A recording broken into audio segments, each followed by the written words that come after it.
Ajit ಅಗರ್ಕರ್ಗೆ BCCI ಅಂತ ಒಂದು big shock ಕೊಡ್ತಾ ಇದೆ ಗುರು. ಅಜಿತ್ ಅಗರ್ಕರ್ ಅವರು ಈ ಶಾಕ್ ನ ಯಾವ ರೀತಿ ತಡ್ಕತಾರೆ ಅನ್ನೋದು ನೋಡೋಣ. ಅದಕ್ಕೆ ಮುಂಚೆ ಯಾರು ಚಾನಲ್ ಸಬ್ಸ್ಕ್ರೈಬ್ ಆಗಿಲ್ಲ ಪಟ್ ಅಂತ ಸಬ್ಸ್ಕ್ರೈಬ್ ಆಗಿ ಗುರು. ಅದೇ ರೀತಿ ವಿಡಿಯೋ ಲೈಕ್ ಮಾಡಿ, ವಿಡಿಯೋ ಮೇಲೆ ಆಫ್ಸ್ ಕೂಡ ಶೇರ್ ಮಾಡಿ.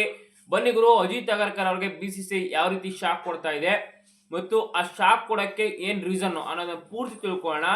ಮೊದಲಿಗೆ ಅಜಿತ್ ಅಗರ್ಕರ್ ಅವರು ಚೀಫ್ ಸೆಲೆಕ್ಟರ್ ಆಗಿ ಅವರ ಟೆನ್ಯೂರ್ ಅಂದ್ರೆ ಅವರ ಅವಧಿ ಮುಗಿತಾ ಇದೆ. ಅದು ಯಾವಾಗ ಅಂದ್ರೆ ಸೆಪ್ಟೆಂಬರ್, ಇದೇ ತಿಂಗಳ ಸೆಪ್ಟೆಂಬರ್ 2026ಕ್ಕೆ ಅವರ ಟೆನ್ಯೂರ್ ಮುಗಿತಾ ಇದೆ. ಅದರಿಂದ ಹೊಸ ಚೀಫ್ ಸೆಲೆಕ್ಟರ್ನ ಹುಡುಕ್ತಾರ ಅಥವಾ ಹಿಂದಿನ ಬಾರಿ ಪ್ರಮೋಟ್ ಮಾಡಿದ ರೀತಿ ಈಗಲೂ ಪ್ರಮೋಟ್ ಮಾಡ್ತಾರ ಅಂತ ಒಂದು ಅಪ್ಡೇಟ್ಸ್ ಬರ್ತಾ ಇದೆ. ಹೌದು ಗುರು, ಮುಂಚೆ ಕೂಡ 2025 ಸೆಪ್ಟೆಂಬರ್ಗೆ ಅವ್ರ ಟೆನ್ಯೂರ್ ಮುಗ್ದಿತ್ತು. ಬಟ್ ಅವ್ರ ಅಂಡರ್ ಅಲ್ಲಿ Asia cup, champions trophy, T20 champions trophy ಗೆದ್ದಿದ್ರಿಂದ, ಅಂದ್ರೆ ಅವರ ಸೆಲೆಕ್ಟೆಡ್ ಟೀಮ್ ಅಂಡರ್ ಅಲ್ಲಿ ಗೆದ್ದಿದ್ರಿಂದ, ಚಾಂಪಿಯನ್ಸ್ ಟ್ರೋಫಿ ಪ್ರಮುಖವಾಗಿ ಚಾಂಪಿಯನ್ಸ್ ಟ್ರೋಫಿ ಗೆದ್ದಿದ್ರಿಂದ ಅವ್ರಿಗೆ 1 ವರ್ಷಗಳ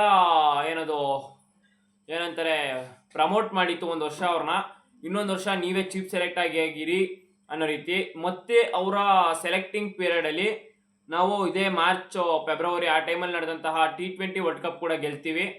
ಈ 2 ICC ಟ್ರೋಫಿಗಳನ್ನ ಇಂಡಿಯಾಗೆ ತಂದ್ಕೊಡೋದ್ರಲ್ಲಿ ಅಜಿತ್ ಅಗರ್ಕರ್ ಅವರ ಪಾತ್ರ ತುಂಬಾ ಇದೆ. ಅದೇ ರೀತಿ ಅಜಿತ್ ಅಗರ್ಕರ್ ಅವರು ಒಂದು ಇಂಡಿಯನ್ ಟೀಮ್ ನ ಕಲ್ಚರ್ ನ ಹಾಳು ಮಾಡಿದ್ದಾರೆ ಅಂತ ಕೆಲವೊಬ್ರು ಹೇಳ್ತಾ ಇದ್ದಾರೆ. ಅದು ಏನ್ ಕಲ್ಚರ್ ನ ಹಾಳು ಮಾಡಿದ್ದಾರೆ ಅನ್ನೋದು ನೋಡೋಣ. ಅದಕ್ಕೂ ಮುಂಚೆ ಅಜಿತ್ ಅಗರ್ಕರ್ ಅವ್ರಿಗೆ ಕೊಡ್ತಾರ ಮತ್ತೆ ಕೊಡಲ್ವಾ ಅನ್ನೋದನ್ನ ಕೊನೆಯಲ್ಲಿ ಹೇಳ್ತೀನಿ. ಅದಕ್ಕೆ ಮುಂಚೆ ಏನಕ್ಕೆ ಫ್ಯಾನ್ಸ್ ಎಲ್ಲ ರೀತಿ ಹೇಳ್ತಾ ಇದಾರೆ ನೋಡೋಣ. ಅಜಿತ್ ಅಗರ್ಕರ್ ಅವರ ಪೀರಿಯಡ್ ಅಲ್ಲಿ ಎಲ್ಲ ಕೂಡ ಯಂಗ್ ಪ್ಲೇಯರ್ಸ್ಗೆ ಚಾನ್ಸ್ ಕೊಡಬೇಕು ಅನ್ನೋ ರೀತಿ ಎಲ್ಲ ಲೆಜೆಂಡ್ಸ್ ಗಳನ್ನು ಕೂಡ ಒಬ್ಬೊಬ್ಬರಾಗೆ ಗಂಭೀರ್ ಅಜಿತ್ ಅಗರ್ಕರ್ ಅಂತ ಹೇಳ್ತಾ ಇರ್ತಾರೆ. ಯಾರು ಅಂತ ಗೊತ್ತಿಲ್ಲ.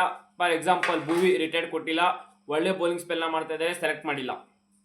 ಇನ್ನೊಂದು ಅದೇ ರೀತಿ ಮೊಹಮ್ಮದ್ ಶಮಿ ಒಳ್ಳೆ ಪರ್ಫಾರ್ಮೆನ್ಸ್ ಕೊಡ್ತಾ ಇದ್ದಾರೆ, ಅವರು ಕೂಡ ಸೆಲೆಕ್ಟ್ ಮಾಡಿಲ್ಲ. ಇನ್ನು ಮೊಹಮ್ಮದ್ ಸಿರಾಜ್ ಎಂತ ಬೌಲರ್ ಗುರು, ಇವ್ರನ್ನ ಈಗ ಬರೀ ಟೆಸ್ಟ್ ಮಾತ್ರ ಕನ್ಸಿಡರ್ ಮಾಡ್ಬಿಟ್ಟಿದ್ದಾರೆ. ನಾವು IPL ಅಲ್ಲಿ ನೋಡಿದ್ವಿ ಎಂತೆಂತ ಸ್ಪೆಲ್ಗಳನ್ನ ಹಾಕೋರು ಮೊಹಮ್ಮದ್ ಸಿರಾಜ್ ಅವರು. ಆದ್ರೆ ಇವ್ರನ್ನ ಬರೀ IPL ಮಾತ್ರ ಸೀಮಿತ ಮಾಡ್ಬಿಟ್ಟಿದ್ದಾರೆ. ODI ಕೂಡ ಚಾನ್ಸಸ್ ಕೊಡ್ತಾ ಇಲ್ಲ. ಒಂದ್ ಕಾಲದಲ್ಲಿ ನೋಡಿದ್ವಿ ODI ಯಾವ ರೀತಿ ಡಾಮಿನೇಟ್ ನ ಮಾಡ್ತಾ ಇದ್ರು ಅನ್ನೋದನ್ನ ನಾವು ನೋಡಿದ್ವಿ. ಅದರಿಂದ ಮೊಹಮ್ಮದ್ ಸಿರಾಜ್ ಅವ್ರಿಗೂ ಚಾನ್ಸ್ ಕೊಡ್ತಾ ಇಲ್ಲ. ಇನ್ನು ಅದೇ ರೀತಿ ಬ್ಯಾಟಿಂಗ್ ಪೊಸಿಷನ್ಗೆ ಬಂದ್ರಂತೂ ಬ್ಯಾಟರ್ಸ್ ಗಳು ತುಂಬಾ ಬ್ಯಾಟರ್ಸ್ ಗಳು ಒಂಥರ ಹೀರೋ ಬ್ಯಾಟರ್ಸ್ ಗಳೇ ಚೆನ್ನಾಗಿ ಆಡ್ತಾ ಇದಾರೆ. ಅವ್ರ ಚಾನ್ಸ್ ಕೊಟ್ಟಿಲ್ಲ ಅಂದ್ರೂ ನಾವು ಡಿಫೆಂಡ್ ನ ಮಾಡ್ಕೊಬಹುದು ಅಜಿತ್ ಅಗರ್ಕರ್ ಮತ್ತು ಗೌತಮ್ ಗಂಭೀರ್ ಅವ್ರನ್ನ. ಆದ್ರೆ ಬೌಲಿಂಗ್ ಅಲ್ಲಿ ಒಂಥರ ಈ ಬೌಲಿಂಗ್ ಏನಿದೆ, ಬೂಮ್ರಾ ಇಲ್ಲ ಅಂದ್ರೆ ವೀಕ್ ಹೋಗುತ್ತೆ ಅಂತ. ಅದಕ್ಕೆ ಪ್ರಮುಖ ರೀಸನ್ ಭುವಿ, ಆಮೇಲೆ ಶಮಿ, ಸಿರಾಜ್, ಕೃಣಾಲ್ ಪಾಂಡೆ ಅವರು ಒಳ್ಳೆ ಬೌಲಿಂಗ್ ನ ಮಾಡ್ತಾ ಇದ್ದಾರೆ, ಒಳ್ಳೆ ಆಲ್ರೌಂಡರ್ ಆಗಿದ್ದಾರೆ. ಅವ್ರನ್ನು ಕೂಡ ಕನ್ಸಿಡರ್ ಮಾಡ್ತಾ ಇಲ್ಲ. ಬಟ್ ವಾಷಿಂಗ್ಟನ್ ಸುಂದರ್ ಅವ್ರನ್ನ ಕನ್ಸಿಡರ್ ಮಾಡ್ತಾ ಇದ್ದಾರೆ.